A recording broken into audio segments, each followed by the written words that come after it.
1794 à 1848. À la chute de Robespierre, c'est l'abolition du vote universel, c'est l'abolition du suffrage universel. Et seuls voteront ceux inscrits au registre d'imposition. C'est un retour au vote censitaire. Et la République retouchée va se traîner jusqu'en 1799. La gauche avec les Jacobins vont reprendre du poil de la bête, car une nouvelle coalition est à l'œuvre contre la France. Bonaparte suivait la politique de Carnot, en temps de la guerre de Radia, et est désigné pour la campagne d'Italie. Et il s'oppose à la politique du Directoire qui veut échanger les territoires d'Italie du Nord contre les territoires à gauche du Rhin, frontière naturelle de la France. Mais Napoléon Bonaparte, qui a sa politique personnelle, refuse de perdre les territoires qu'il a conquis et qu'il se réserve pour installer sa principauté.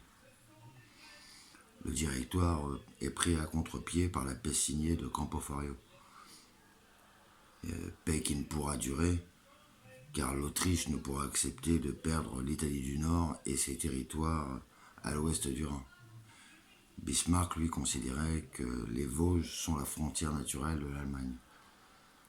Donc, c'est certain que l'Autriche n'acceptera pas, si elle cédait les territoires du Rhin, de perdre en même temps ces territoires du nord de l'Italie. C'est la certitude d'une guerre, d'une deuxième coalition où entrera la Russie.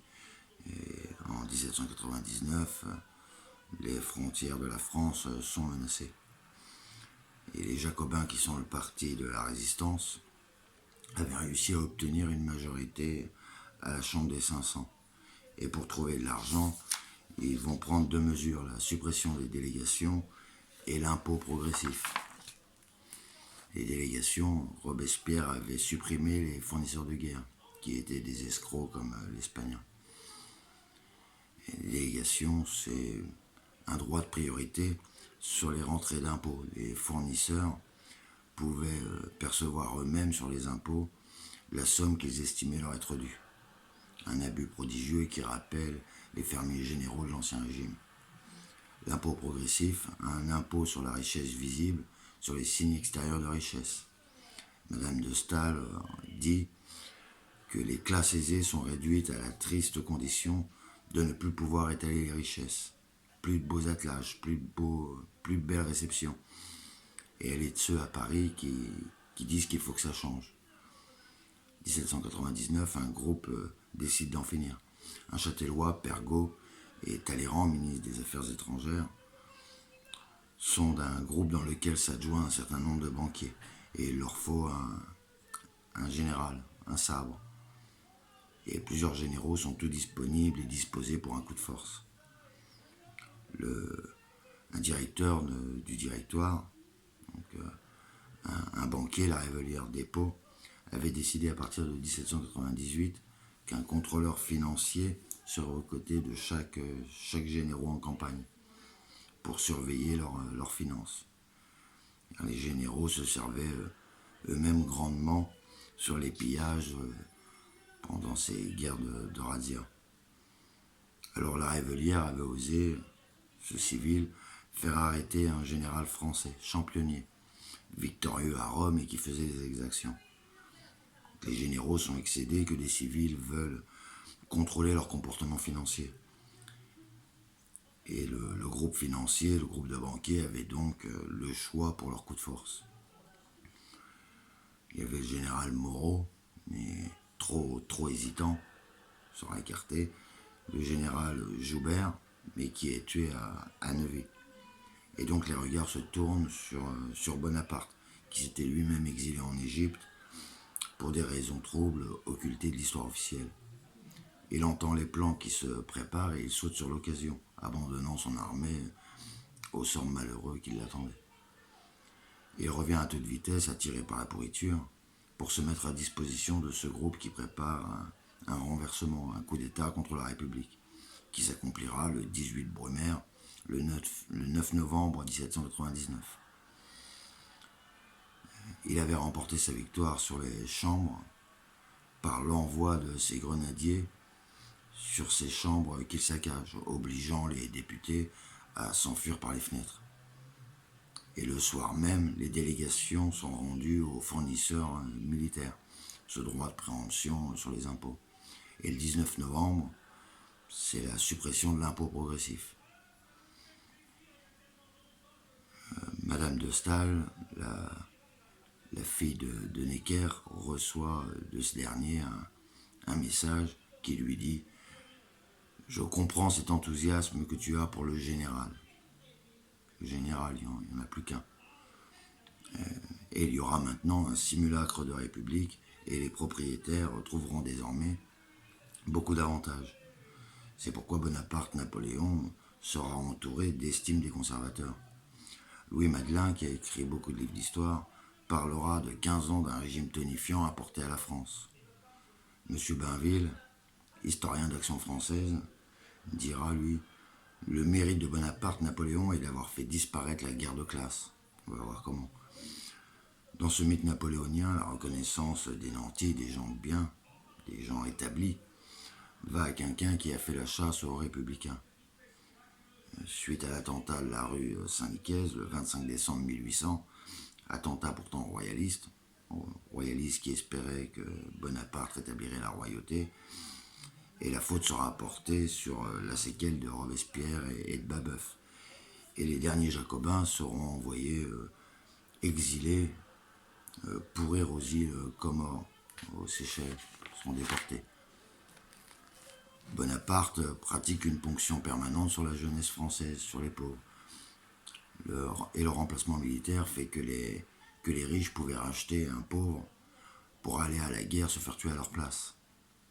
Et grâce à cette guerre permanente, une épuration pratique est organisée contre les éléments les plus dangereux, les plébéiens, ruraux et citadins, qui par conséquent ne sont plus dangereux sous l'uniforme. Il va réformer le Code civil, et dans les articles 415 et 1781 du Code civil, il aggrave ce qu'aura fait la loi Le Chapelier contre les coalitions ouvrières. Ces articles aggravent les peines de prison et les peines d'amende, en stipulant que dans toute contestation sur la quotité des gages, c'est l'employeur qui sera cru sur parole, laquelle fera foi. Quelle reconnaissance pour les gens de bien, satisfaits d'un tel régime. Pour la concession des mines, il avait accordé la possession indéfinie pour l'exploitation des sous-sols, à la condition qu'on voulut bien, pour l'État, lui accorder 1% des bénéfices avoués. La société d'Anzin fera d'énormes bénéfices et Casimir Perrier, président des mines d'Anzin, deviendra président du conseil. Et Aussitière, qui a quelques années d'intervalle, sera lui aussi président des mines d'Anzin et deviendra président de la République française de 1871 à 1873. Un auteur, Albert Vandal, dans 2 livres sur Bonaparte, écrira « Avant le coup d'État, les tripoteurs flairaient une affaire énorme. » Et il s'agit de la création de la Banque de France. Le Châtellois, M. Pergaud, qui va trouver Bonaparte peu de temps après l'avoir aidé à prendre le pouvoir, la toute-puissance, et il lui présente un plan pour la création d'une banque, avec l'idée de génie de l'appeler la Banque de France, pour faire croire à l'opinion publique que c'était une banque officielle, alors que c'est une banque entièrement privée. Et dans les statuts même de la Banque de France est stipulé « Notre établissement est entièrement hors de la dépendance du gouvernement et ne négocie avec le gouvernement que lorsqu'il y retrouve ses convenances et le complément de ses sûretés. » Le résultat pour la Banque de France, à travers les misères de la France napoléonienne, où les guerres ont été une source de richesse et ont été par la suite source de désespoir, la Banque de France s'en tirait admirablement, déclarant des bénéfices avoués records. En 1808, la situation extérieure est dramatique pour la France. Alors que la situation est dramatique, les bénéfices atteignent des niveaux rarement vus. Et en 1813, les bénéfices, les records sont encore battus. Et en 1814, sur les 3 premiers mois, alors que c'est des années de désastre pour la France, en avril, Napoléon disparaît. En 3 mois, les records sur les années précédentes sont battus, en seulement 3 mois. Mais à partir du blocus continental, tout avait changé. Ceux qui avaient porté Napoléon au pouvoir étaient maintenant très mécontents de lui, car le blocus compromettait la production intérieure et empêchait d'arriver les matières premières. Et le comble, c'est que Napoléon lui-même organisait la contrebande à son blocus, en la faisant payer très cher.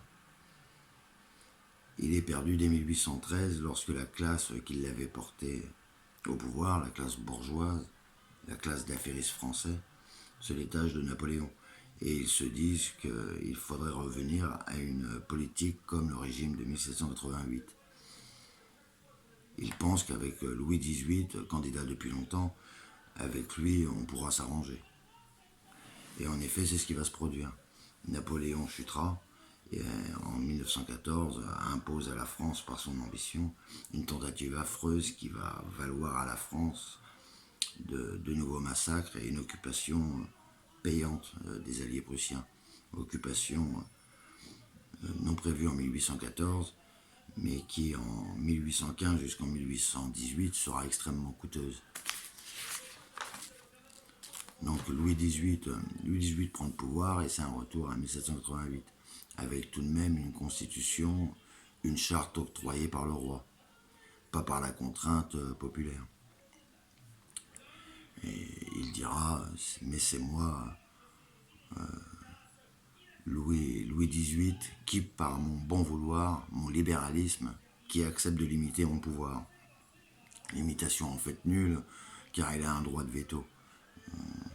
Les électeurs étaient à peine 200 000, 170 000 triés sur le volet, et c'est un régime admirable que pour les aristocrates, recouvrant leurs privilèges, même si une partie a perdu de sa fortune par le fait de la Révolution.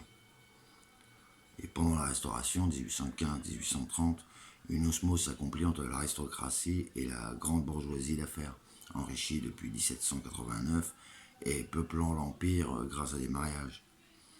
Les mariages comme ça avait commencé sous Louis XIV jusqu'à Louis XVI, où la roture dorée plaçait leurs filles avec des aristocrates. Et ce type d'alliance prend un développement considérable durant la Restauration. Chaque grande famille où il y a une fille place leur famille dans une banque, assurance ou le grand commerce.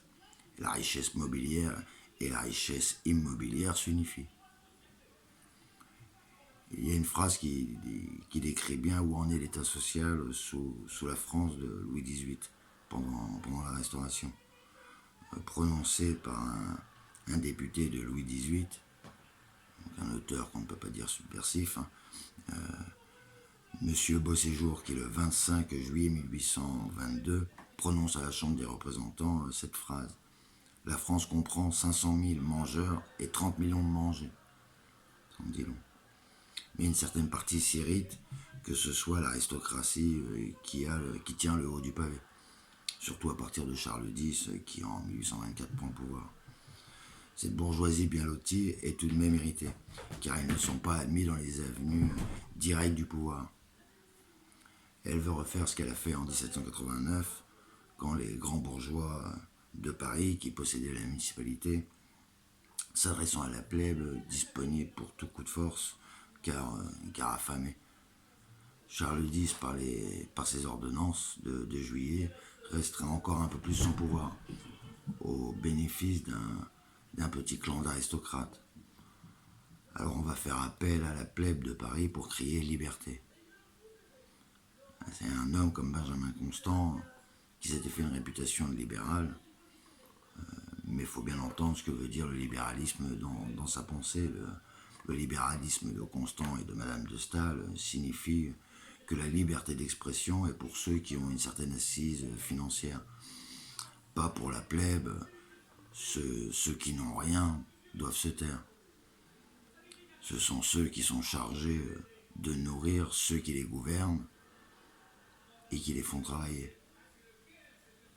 Alors Constant pousse à la Révolution en 1830, mais à la condition que les pauvres gens qui vont descendre dans la rue, ceux qui vont se faire tuer, ne se rendent pas compte qu'ils travaillent pour le petit nombre, qui va être le même, simplement bien plus bourgeois qu'il n'était aristocrate qu'autrefois, quoi. La collaboration de Lafayette, encore. Après avoir mis le duc d'Orléans, qui s'appellera le roi Philippe à la place du roi Louis XVIII et Charles X, le 25 août 1830 dira que aucune demande ne sera admise pour que nous interviendrons entre le maître et l'ouvrier au sujet de la fixation des salaires ou de la durée de travail fournie. Cette demande sera en opposition aux lois de la liberté de l'industrie. Les ouvriers qui se sont battus le 28 et le 30 juillet s'aperçoivent qu'il n'y aura rien à espérer. La monarchie de juillet est un régime pour faire prospérer les bourgeois. C'est l'époque du début du machinisme et des travaux de voies ferrées. De Tocqueville dira de ce régime que jamais nulle part avant on n'avait vu une seule classe voir dominer autant l'État.